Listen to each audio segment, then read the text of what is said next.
After 3 years, the U.S. federal health emergency for COVID-19 is ending.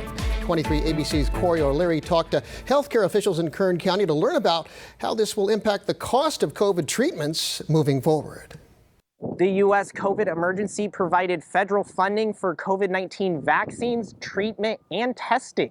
And the end of the emergency will affect access to those resources, though the impact may not be felt right away. There are federally purchased vaccines, COVID tests, and treatment that have already been paid for. So they are in the pipeline, in the system, in our community. So for a period of time, as long as those supplies last, there shouldn't be any change to what people are seeing. After the supply of federally bought treatments and tests runs out, people will have to go through traditional channels, and insurance companies will start setting the prices for out-of-pocket costs. Then we'll go through those normal mechanisms of billing insurance if you have insurance, or receiving services from a low-cost or no-cost healthcare provider if you don't have insurance. And so it changes just depending on what type of health plan you're involved in. Dr. Royce Johnson, Chief of Infectious Disease at Kern Medical, says the U.S. is now transitioning into a new phase of how we view the disease. COVID-2 ends up being an illness much like influenza in the sense that we end up with annual immunization against the virus.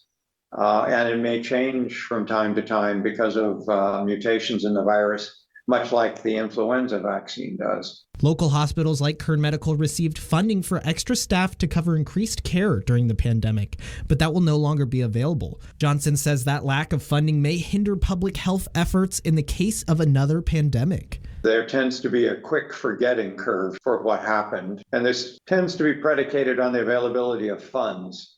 I think the public health system is chronically underfunded. We're certainly seeing problems with hospital funding. Those who may see the biggest impacts are the uninsured, roughly 10% of Kern County's population under the age of 65.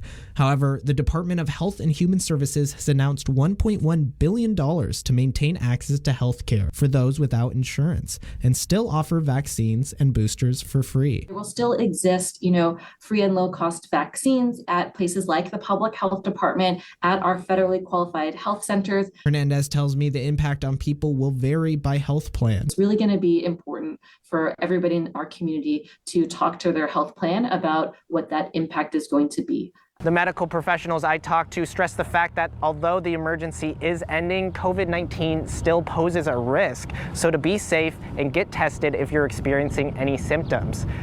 In downtown Bakersfield, Corey O'Leary, 23 ABC News, connecting you.